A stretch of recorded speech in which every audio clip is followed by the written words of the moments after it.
Good morning to all. हमारी जो इससे पहले वाली क्लास हुई थी उसमें हमने सेकेंडरी मेटाबोलाइट्स में कुछ एल्केलॉइड्स को पढ़ा था। उसमें से हम 3 एल्केलॉइड्स पढ़ चुके थे। एक एल्केलॉइड था पायरोलिडीन, जो कि हमारा एक्चुअल एल्केलॉइड था वो। देन हमने ट्रोपेन एल्केलॉइड्स को पढ़ लिया था और साथ ही हमने एक सिंपल टाइप का एफिरिडीन जो एल्केलॉइड्स था उस पर बात कर ली थी। नेक्स्ट हम लोग जो बात कर रहे हैं फोर्थ टाइप का एल्केलॉइड्स जिसको सिंथेसाइज्ड किया जाता है, क्विनोलोजिडीन एंड पायरोलिडीन।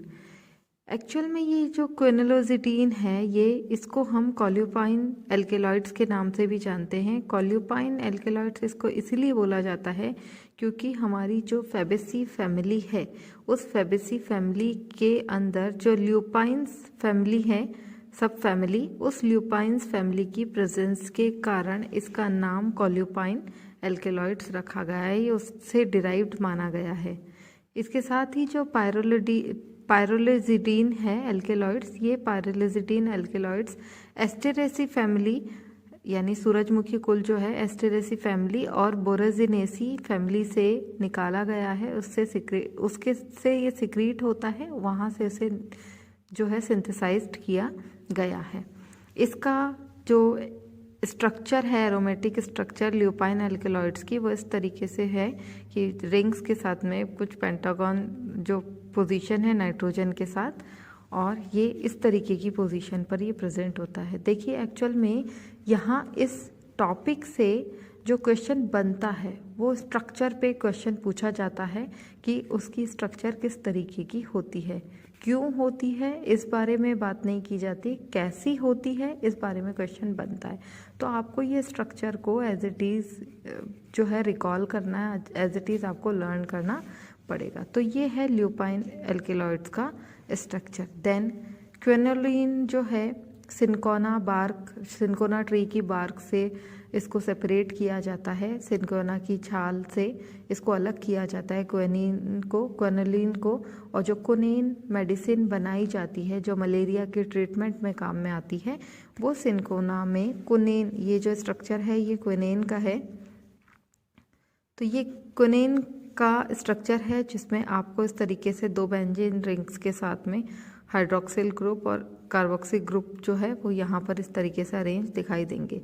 देखिए ये जो डॉटेड स्ट्रक्चर है, ये डॉटेड स्ट्रक्चर ये शो करती है कि यहाँ पर ये किसी 3D डायमेंशन पर ये स्ट्रक्चर जो है वो बनी हुई है, जिसमें या तो अपर प्लेन पर, ऊपर की तरफ प्लेन पर जो है वो बॉन्ड्स दिखाए गए हैं, या नीचे की तरफ वाले प्लेन पर ये बॉन्ड्स दिखाए गए हैं। बायोकेमिस्ट्री का टॉपिक है और इसको हमको केवल स्ट्रक्चर को याद रखते हुए ये डायग्राम्स लर्न करना है। इसकी किस तरीके से पोजीशन चेंज होगी, may be it's a intermediated stage जिसमें 2 बॉन्ड्स के बीच जो इनके बीच में फ्यूज़न होता है, इनका जो कनेक्शन होता है रिएक्शन करके जो नया प्रोडक्ट बनाते हैं, तो उस नए प्रोडक्ट के बनने से पहले जो इंटरमीडिएट स्टेज आती है, मे बी ये उससे रिलेवेंट है, आई एम नॉट श्योर। लेकिन इंडोल एल्केलॉइड्स, जो इंडोल एल्केलॉइड्स है वो एपोसाइनेसी फैमिली और रूबिएसी फैमिली से सिंथेसाइज्ड किया जाने वाला एल्केलॉइड्स है। इंडोल जो एल्केलॉइड्स है उसमें एक तो है एलिप्टीन और उसके साथ में रेसरपिन।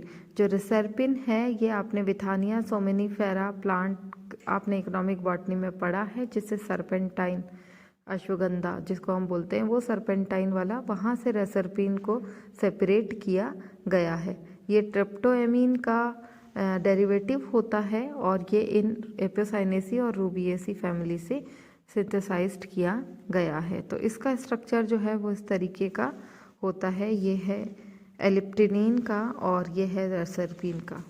इसके बाद में जो हमारा नेक्स्ट है, ये तो था एल्केलॉइड्स जो हमने 5th और 6th टाइप के एल्केलॉइड्स को डिस्कस किया है। नेक्स्ट है टर्पेनॉइड्स। टर्पेनॉइड्स क्या होते हैं? ये वाटर इनसॉल्यूबल कंपाउंड होते हैं जो पानी में नहीं डिसॉल्व होते हैं, घुलते नहीं हैं। तो वाटर इनसॉल्यूबल कंपाउंड्स हैं and they are formed to mix with acetyl coenzyme units, यानी एसिटाइल कोएंजाइम यूनिट्स की या इकाइयों के मिलने से ये बनते हैं।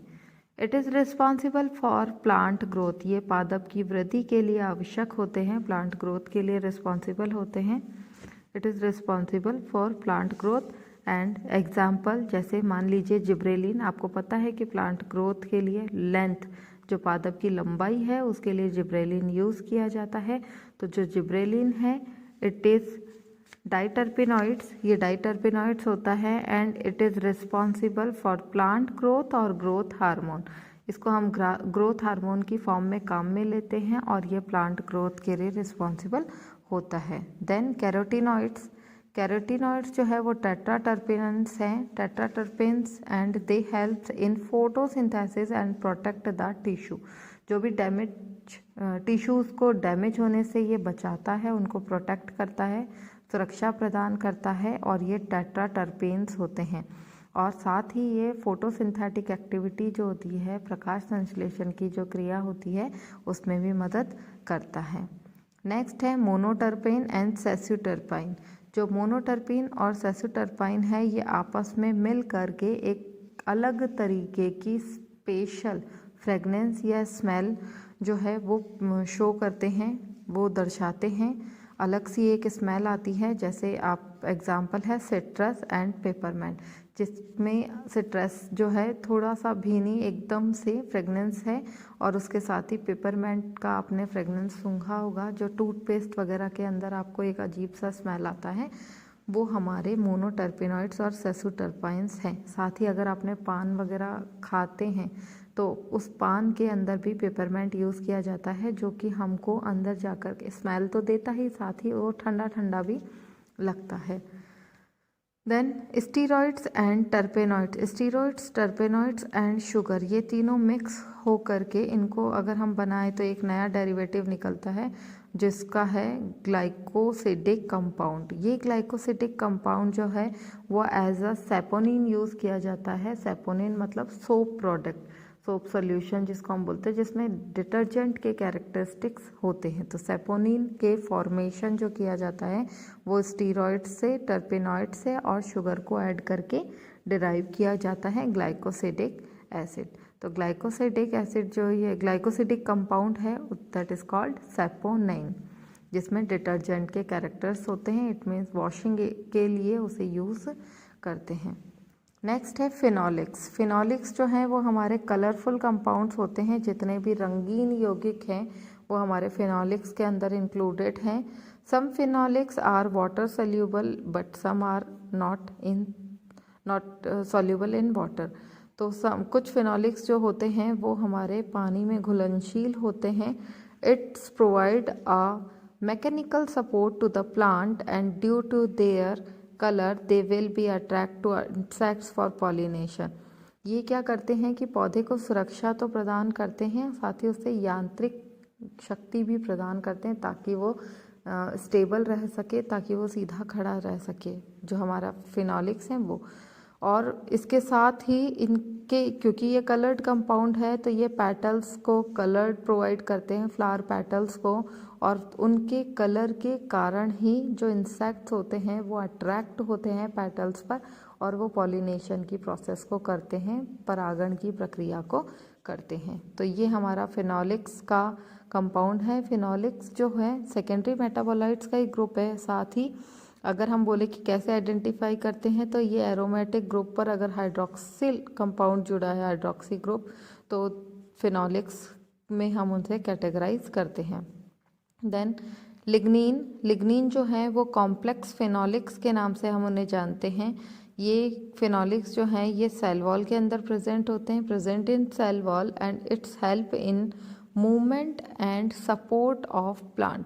ये पौधे की गति के लिए और साथ ही उसे सपोर्ट देने के लिए ये प्रेजेंट होते हैं, ये उसे मदद करते हैं। लिग्निन सुबेरिन का वैसे भी अगर डिपोजिशन होता है तो प्लांट को एक मैकेनिकल सपोर्ट प्रोवाइड होता है, साथ ही उस जगह पर थिकनिंग होने के कारण जो स्टेम का साइज़ है वो भी बढ़ जाता है।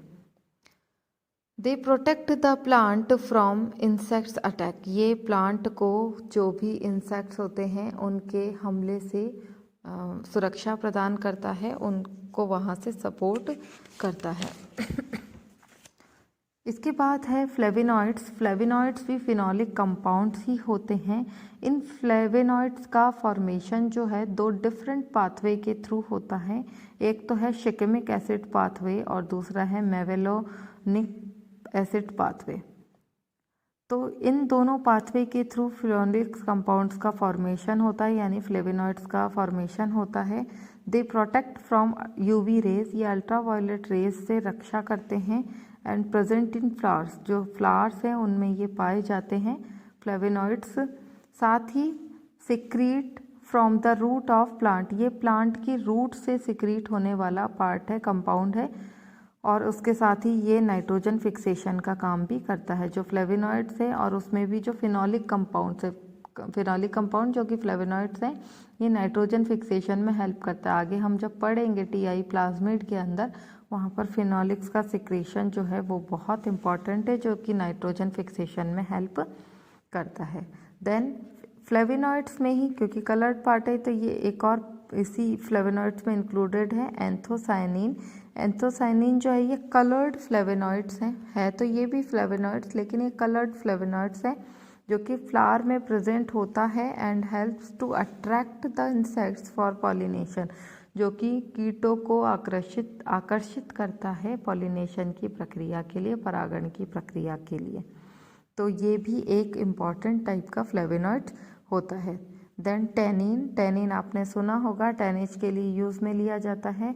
चमड़े को कलर करने के लिए, रंगने के लिए टैनिज उसे बोलते हैं, तो उसके लिए काम में लिया जाता है। डार्क कलर का कंपाउंड होता है, बहुत ही डार्क ब्राउनिश और ब्लैकिश कलर होता है इसका।